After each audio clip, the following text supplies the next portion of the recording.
President Donald Trump this weekend kicks off his inaugural visit to Asia, but he first stopped in Hawaii on Friday to visit the USS Arizona Memorial at Pearl Harbor and to receive a briefing from U.S. Pacific Command. The President and First Lady Melania Trump participated in a wreath-laying ceremony inside the USS Arizona Memorial in honor of the more than 2,400 Americans who died in the attack by Japan.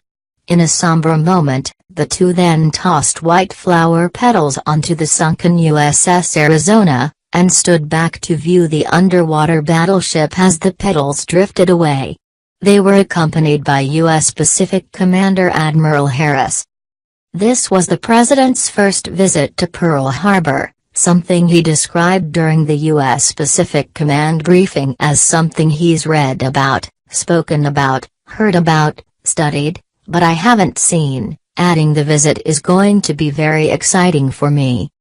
At the White House in July, the president honored a group of 3 World War II veterans who survived the attack on the USS Arizona in Pearl Harbor.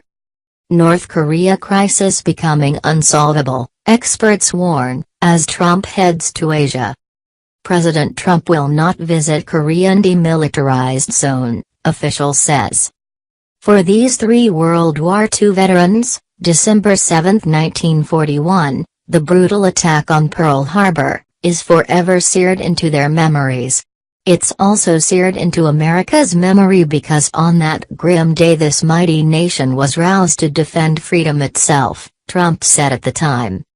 The stop precedes his inaugural visit to Asia, a 13-day, 5-country tour to Japan, South Korea, China, Vietnam and the Philippines.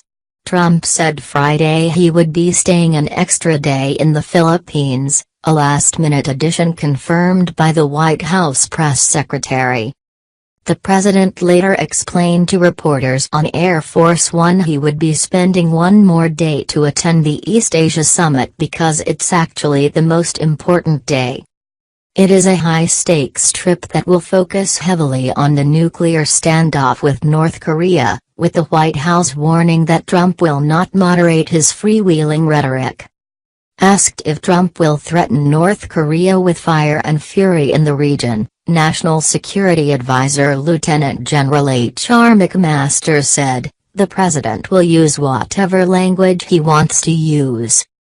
"Well, I don't think the president really modulates his language," McMaster said Thursday. "Have you noticed him do that?